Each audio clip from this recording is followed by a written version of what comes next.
Some doors are not meant to be opened. Some rooms are not meant to be lived in. And some vows once whispered into silence never truly fade. They hang in the air, waiting for new lips to speak them. This is not a ghost story. It is a testimony, sealed in the scent of dead flowers and cold blue flame.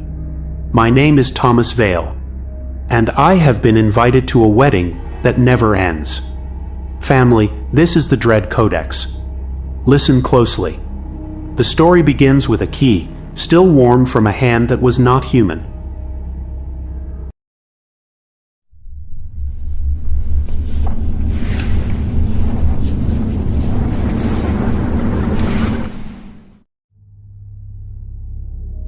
My name is Thomas Vale.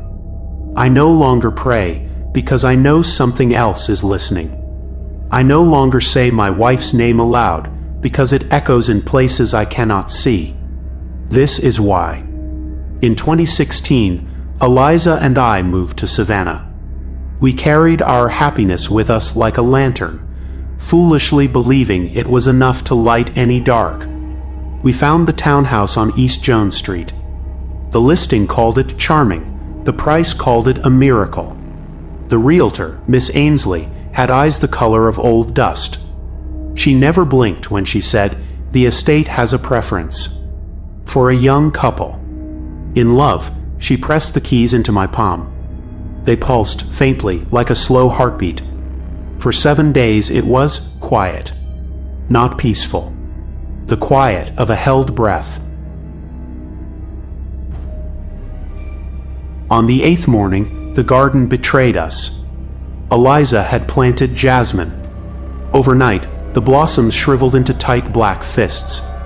When I touched one, it leaked a syrup that smelled of decayed roses and forgotten incense. Then, the house began to breathe with us. We'd sit in the parlor, and a wet, rhythmic sigh would sigh from the chimney breast, hshhhaa, matching the rise and fall of our own chests. If we froze, it froze. It was listening to us, listen. We brought in a priest. The holy water sizzled on the floorboards, not like something unholy, but like water on a hot griddle. The house was accepting it, consuming the blessing. Then, the Bible wrote back. It was Eliza's grandmother's, kept on her nightstand. One dawn, we found a new line scored into the Song of Solomon. The ink wasn't ink. It was a rusty, flaking brown, and the page was cold and damp. It read, "Set me as a seal upon thine heart, for love is strong as death.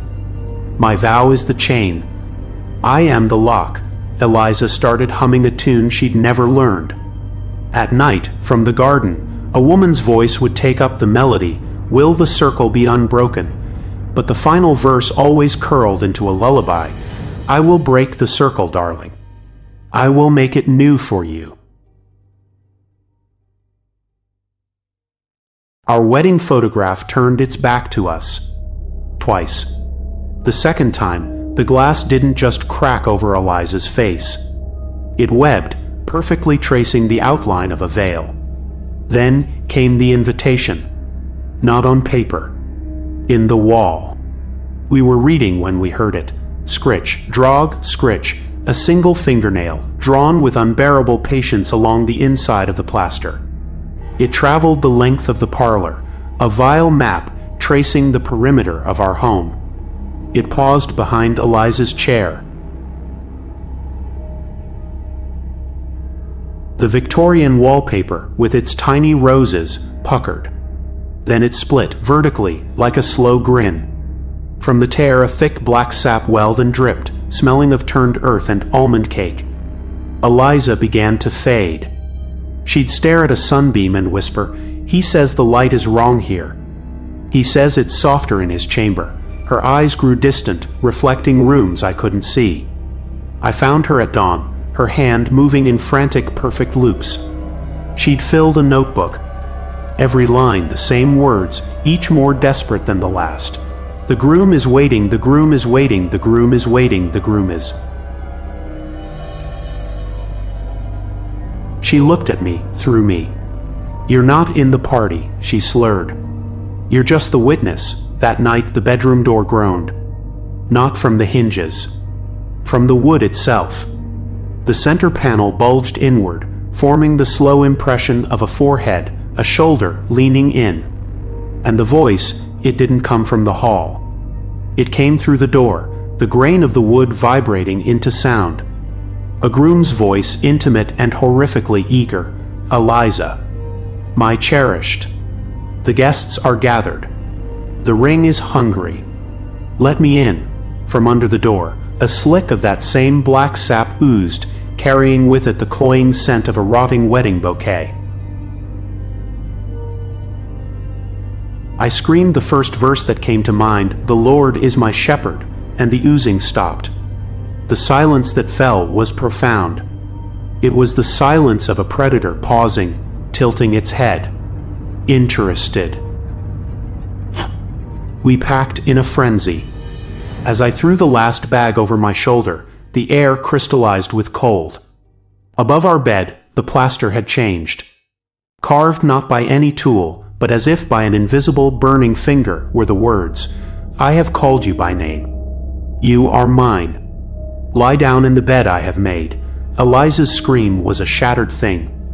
The lace curtains erupted, not into fire, but into a cold, silent blue phosphorescence.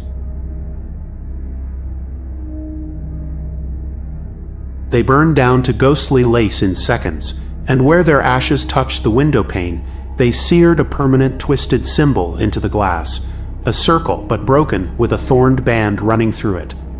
We ran. My hand closed on the front doorknob.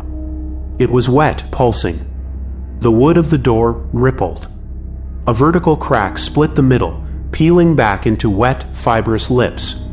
The groom's voice, now holding a note of chiding disappointment, echoed from the throat of the house itself. "Thomas, stay. Be my best man. Every wedding needs a witness who understands what is being given away." I tore the door open. We spilled into the street like blood from a wound. From the open doorway, left swinging behind us, we didn't hear a howl. We heard a chorus. Dozens of weeping, sighing female voices, singing a discordant, unfinished wedding march. They weren't chasing us. They were practicing. Eliza is gone. We don't speak. There are loves so profound that remembering them is a summoning spell. I fled. Changed my name. Shaved my head. The house does not need a name to find you. The whispering comes through any closed space, air vents, keyholes, the gap under the fridge. A constant drip, drip, drip in pipes that were never there. Last Tuesday, I woke from a dream of cold metal. My left hand was numb. Around my ring finger, a perfect slender band of flesh was blanched white and cold to the touch, as if a ring of ice had been soldered there. This morning, the letter arrived. It was on my kitchen table. My front door was locked. My windows were sealed. No stamp. No address. Just my current name, written in that familiar rust flake ink. It said, "Dear Thomas, a new couple tours the house today. She has Eliza's laugh. The groom is so pleased. He is selecting his suit. The ceremony requires a witness who remembers the previous bride. You are still sworn to attend. We will see you when the doors open. Always."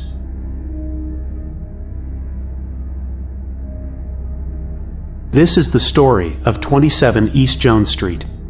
It is not a haunting. It is a matrimony. An eternal, hungry union. The most profound evil does not rage against holy things. It courts them. It proposes. It writes its vows in the margins of your faith, and it promises forever. So listen, family. If you find a home where the price is a secret and the silence is a guest, if the keys warm in your hand like living flesh, run. Some houses are not shelters. They are chapels for ceremonies that never consummate, only consume. And some doors, once opened, become a threshold you can never fully cross back over. If you have a story that wears your face, send it to contact.thedreadcodex@gmail.com. Your truth will be heard.